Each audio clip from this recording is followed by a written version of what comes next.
Now, it's Positively Ernie Extra, New York's TV legend and 77 WABC radio talk host, with positive news and interviews to inform and inspire you.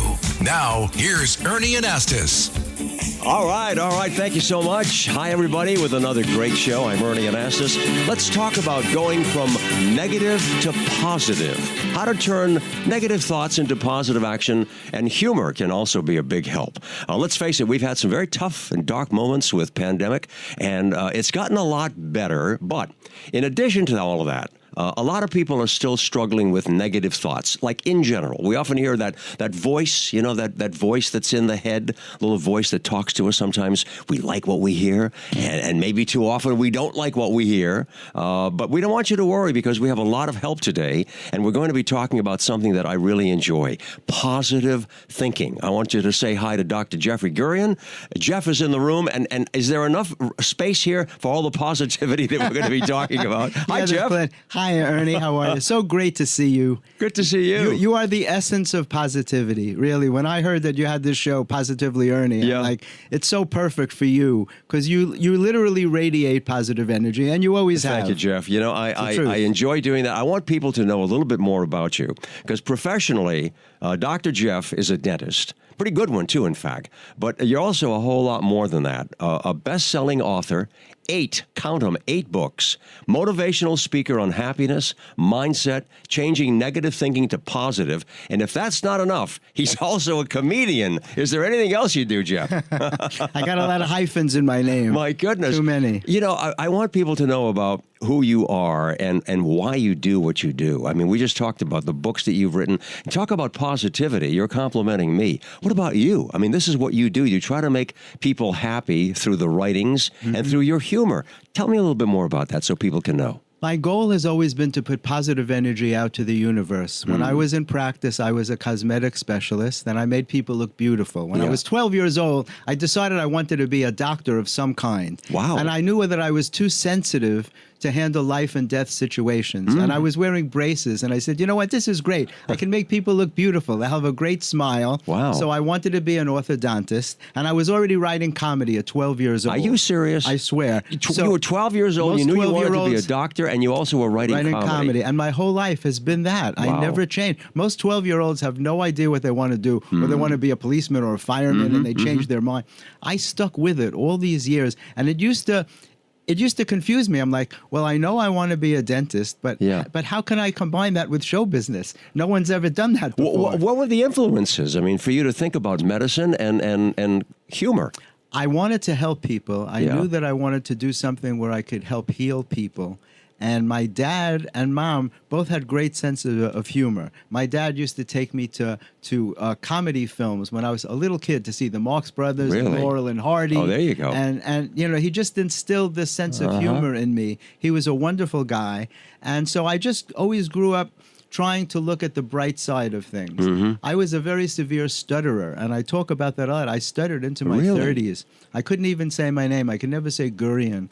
And how did you change that? How did you overcome that? You and Joe Biden and so many other people. Well, through the kind of things that I write about in my books. I realized one day that I didn't stutter when I was alone. I only stuttered when I was trying to talk to other people. And I consider it grace, Ernie. I was given the grace to figure out that you can't have a disability based on your location. Yeah. If a man has a limp, he limps in every room of his house. He can't go into a room and close the door and walk perfectly. But if I could speak fine when I'm alone, theoretically it means there's nothing wrong with me. And what I learned is that if I created it, any thought I create, I can also uncreate. Wow. And it takes a lot of work. I worked on myself for years. I was obsessed. I was determined not to go through my whole life as a stutterer.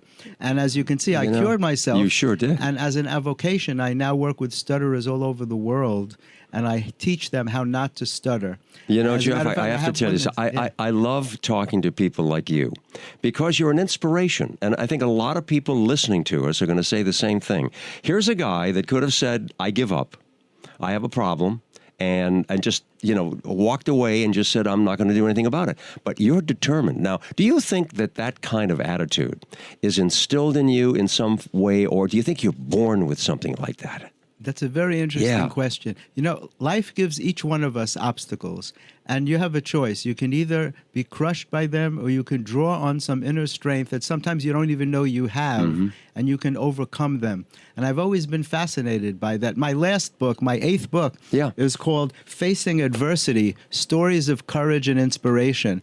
And it's not my story. It's stories that I collected over 20 years of people who overcame unbelievable difficulties to lead happy and meaningful lives.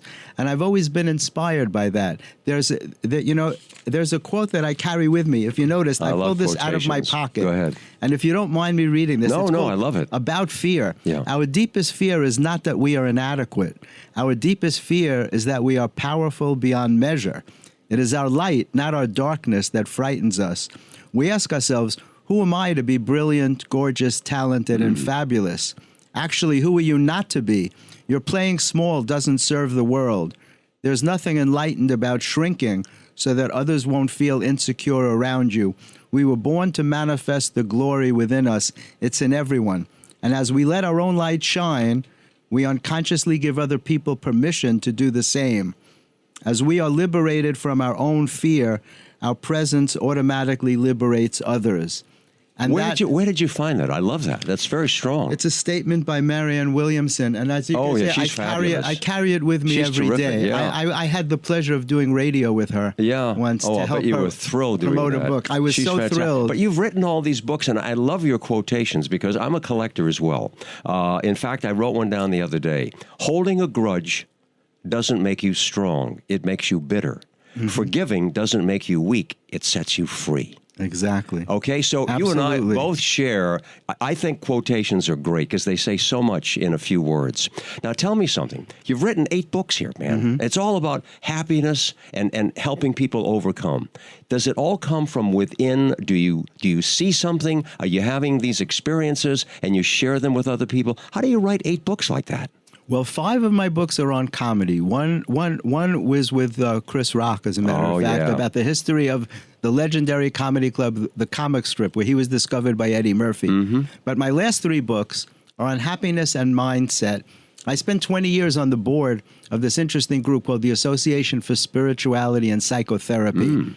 And I heard you last week. You did a show on spirituality and religion. Yes, that's right. Right, and I was so happy to hear you do that. And I write a lot about that because there's a very important distinction between spirituality and religion. And religion can be wonderful for people, but it tends to divide us because it puts you into a category, and other people are outside of that category. I so agree with that, and that's why I never talk about like religion. It's just spirituality. Spirituality it's your faith. brings us all together because all it asks is that you believe in a force greater than yourself. If you think that you're running your own life, then you tend to blame yourself when things don't go the way you would like them to. Right. And that's a major cause of emotional illness and depression. People are living in the past saying, I should have said this, I could have done that. Right. And they're losing the now. They're worried about the future, and they're living in the past, and they're losing today. Were you always spiritual? For the last about 30 years, I've been studying spirituality, but I was always on a quest for knowledge and truth. From the time I was a little kid, you know, I believe in that I believe in past lives. I believe in everything that's positive. I don't want to know about things that are negative. Like they say, voodoo only works if you believe in it. I don't want to believe in negative things. I want to open my heart and open my mind to anything that's positive. You have to look the other way. You have to train yourself. Doing the news, as you know, in New York for 40 plus years, you can imagine the number of stories that I've covered and the serious stories that I've covered. Yes, of course. And many times, you know, people have asked me, how did you do that without getting yourself into a deep depression? Without being affected by it. Yes, and of course, because you internalize. Right. And I think the key thing here is the spirituality, because it started when I was very young, grew up in that kind of a family, but then it was just part of me. I think I was born with that gift, if you will. Yes, I think it is a gift. It is a gift. And then, you know, that brought me through it. I kept saying, you know what? These are all people that belong to one source, that one creator. And I would look at that and I would say, he's taking care of us. There's a reason for all of this. I may not be able to understand it, but there is a reason. And that kind of faith would just bring me through these hard times reporting the news. But you have that same thing. You've got that real great spirit about you. Well, thank you, Ernie. But, in the last 3 years, we're surrounded by negativity. Oh, amazing. There's so much. Every time you turn on the TV, you read the newspaper, horrible things. Yeah. And it affects people so deeply. Not everybody handles it well. And so in my own small case, that stuttering was what started me on understanding that I could change a thought. And my first happiness book was called Healing Your Heart by Changing Your Mind, a spiritual and humorous approach to achieving happiness. I like that. And there's a picture of a meditating dog on the cover. That's a great You know how cover. hard it is to get a dog to sit in lotus position?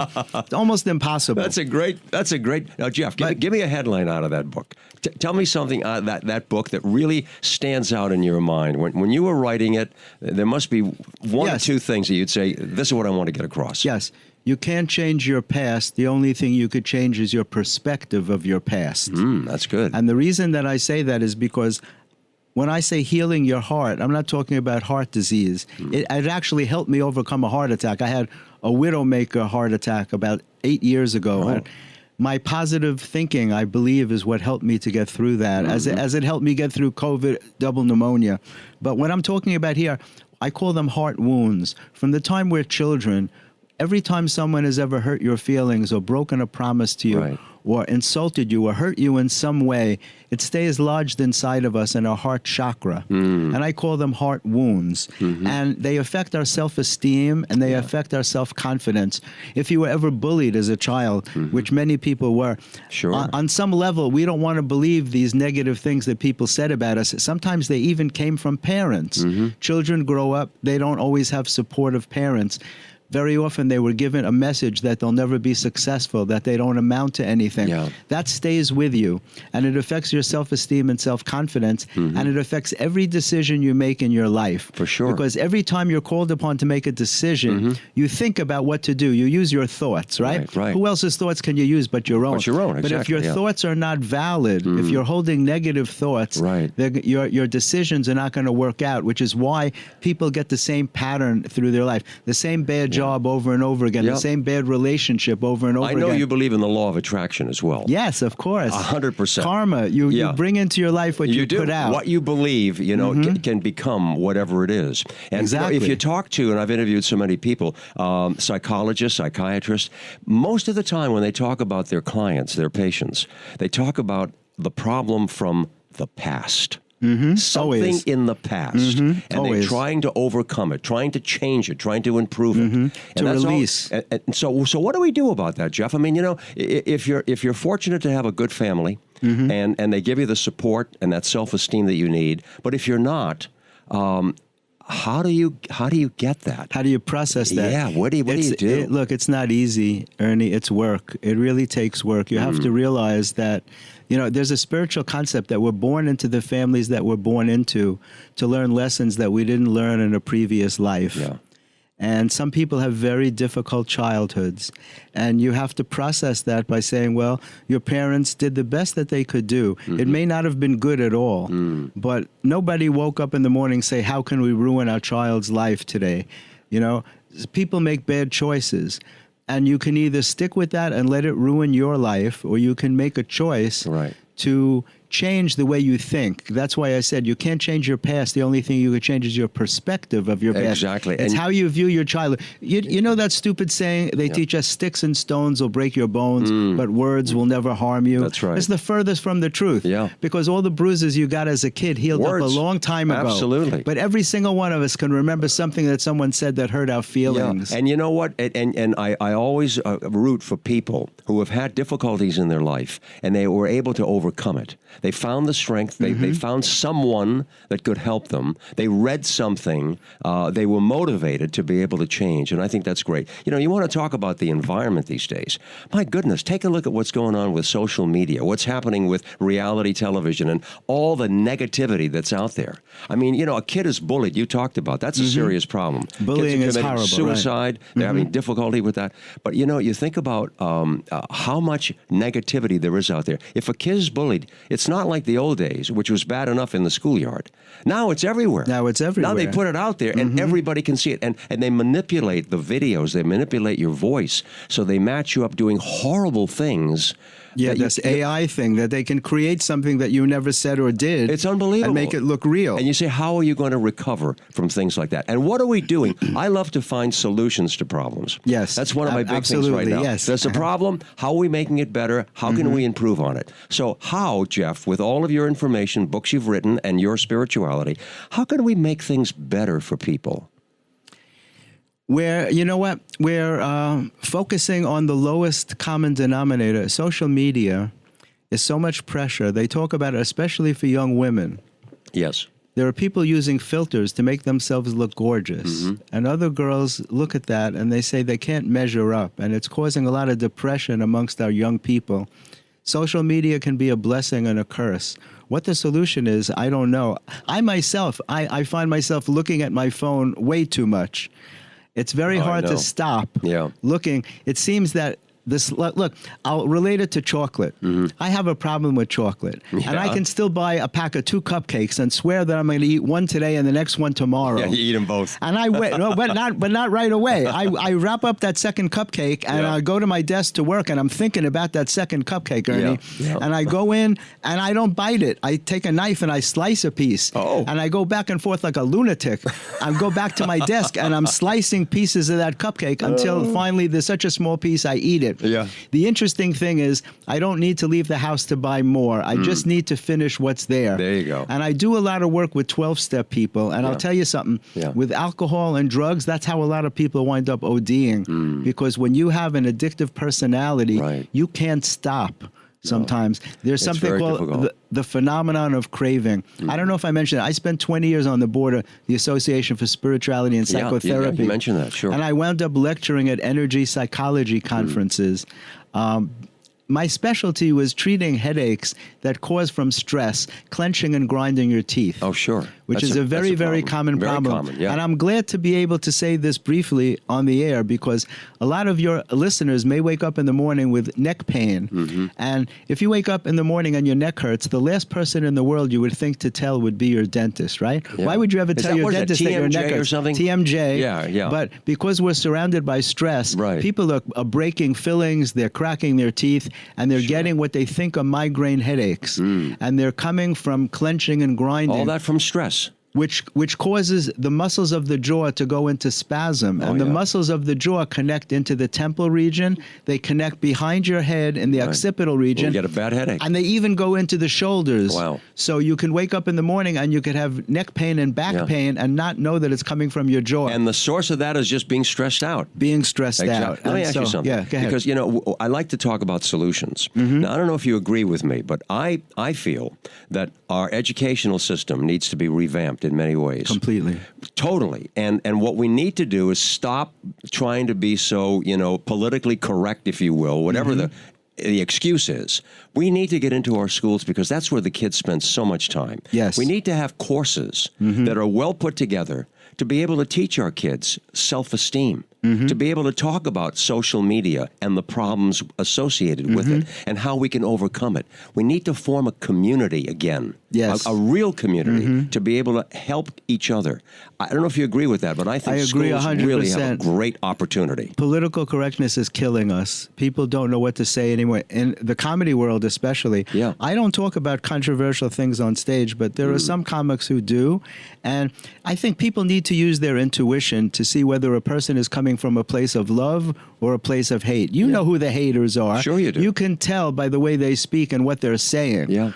But if somebody is just making a joke, I look at comedy as a healing force. It's an opportunity to bring everyone together. When you see people in the audience of all different backgrounds and everyone's laughing together, that's a beautiful thing. Absolutely. There's nothing like that. There's a comedian, Russell Peters, and I always mention him because I call him the Messiah of comedy. He's a Canadian comic who's Indian-born, and his audience is filled with multicultural people. Nice. And everyone's laughing together. And I love that. Great. And he imitates every accent. Every accent, and nobody is offended by that. He fills Madison Square Garden. And I love that. And see, what you're talking about here is respect, and I wish we could have leadership everywhere, at the local level, national, international level.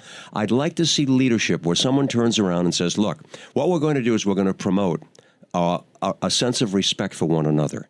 Hands across New York, hands across America, hands across the world, to be able to appreciate one another and to be able to respect and show love and concern for one another. We're divisive. There's Completely too much divisive. of that going on. It makes me crazy when I think about it. Me too. And I'm saying, we're all on this planet. There's another line, don't worry, be happy. In 100 years, all new people. And this is our 100 years. This is our turn. Hopefully we'll have 100. But it's our turn. What are we doing on this earth? We have an opportunity to do something good, something that has some value, some lasting sense of purpose. Why are we wasting it, Jeff? Tell me why. I don't have a reason why, but we're off. We're just off track. Yeah. I go through life. My motto is, I love everyone until they teach me not to. That's a good line. Right? I don't care what your background is or anything about you. I love everyone and until I'll they add teach something me to not it. to. Until they teach me not to. And then the next line would be, walk away. Exactly. Because if you stay in it, if you start getting into arguments, that's a problem. You have to detach from negativity. I censor my life very carefully. Yeah. I only allow people in who have positive energy because as a censor, I'm an empath, which made me very effective as a doctor. Yeah. But it's very hard to live that way because you feel things very deeply. There was a time in my life, if I was with you and you were sad, I was sadder for you than you were. I overfelt my feelings, which is a very difficult way to sensitive, live. Yeah, it's not easy at all. And it makes it look like you don't care because you have to detach. It's that you care too much. Too much. And so you have to create boundaries. And so what I've learned is, and what I teach people is that you have to censor your life. If you're a sensitive person, which is not a weakness at all, Right. and No. men don't like to cop to being sensitive, and I talk about that a lot. Sensitivity is a great strength. It's not a weakness. And if people were more sensitive, it would be a much kinder world. Jeff, let me share a quick story with you. There was a wonderful man. His name was Father John Couture, and he ran the Christophers in New York. A brilliant man.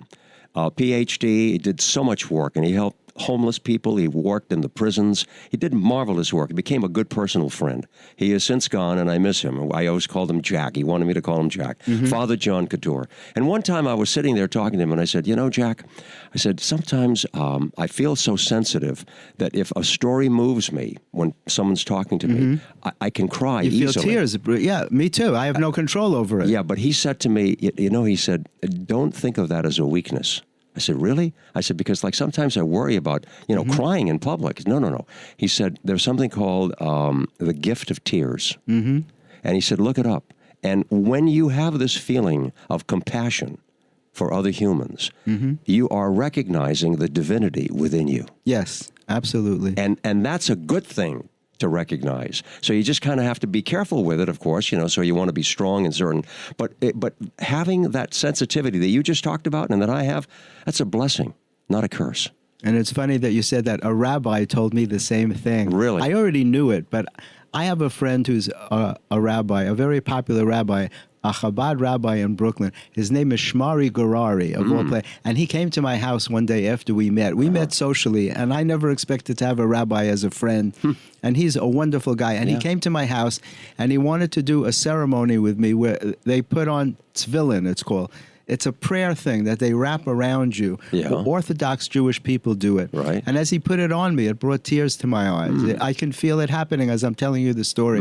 And he too, he said to me, that's a blessing that you have that you feel things so deeply, so emotionally, that it brings tears to you. I can't control it. Right. I can watch TV and see a sad story, and I'm just, or I hear a beautiful song, beautiful music, and I hear children, America's children Got especially. Talent. Oh my God. Children singing and such beautiful voices, and it brings tears to my eyes. How much beauty, and you have wonderful grandchildren, and so do I. I'm blessed to have How 5. much beauty is there in a child? The sweet innocence of a child. Yes, it's incredible. And to be able to see them develop and help them to gain that sense of self-esteem and pride in themselves and feel good. I mean, what an opportunity that is, going back again to the school system. Look, I wish we had another half hour, but a lot of people are listening and are saying, I want to get in touch with this guy. I want to reach out, maybe get some information from you or follow your books. websites. Give out Yes, that information right now, Jeff. My main website Yeah. is comedymatterstv.com. I never mind giving out my email because I enjoy getting emails from people. Jeffrey, Jeffrey, Jeffrey at jeffreygurian.com, Gurian. Jeffrey at jeffreygurian.com. For anybody you know who stutters, I have a special website for that. It's called StopStutteringNowGurian.com. StopStutteringNowGurian.com. As you can see, not only don't I stutter, but you can't even shut me up. I talk a lot. I don't want to shut you up. You're too good. Because I have a lot to say, man. and so and I enjoy this so much being on with you, Ernie. This is a pleasure, Jeff. I appreciate it so much because this kind of information is stuff that people need to hear, and there's not enough of that. I'll say quickly, I created a happiness show on Sirius XM, and my idea was to bring on famous comedians talking about how they bring happiness into their own lives. And my first 3 guests were Colin Quinn, Susie Essman, and Lisa Lampanelli. And so that's why when I heard you doing your show, I said, this is a show. I hope I can be on with Ernie because he radiates positivity. Well, you radiate it too, my dear friend. I want to thank you so much, Dr. Jeff Gurian. Great guest. I love the information that you shared.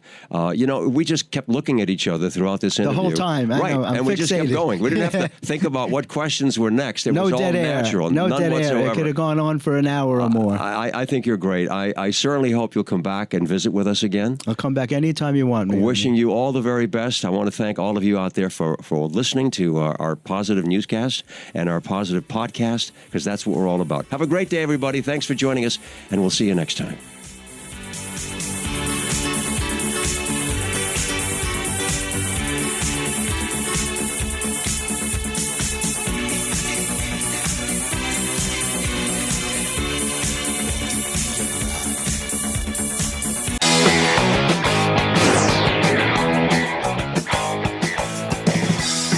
Hey guys, thanks for watching Comedy Matters TV. To check out some of our other videos, click on the boxes on either side of me. And don't forget to like, comment, and subscribe. Not just for me, but for my parents.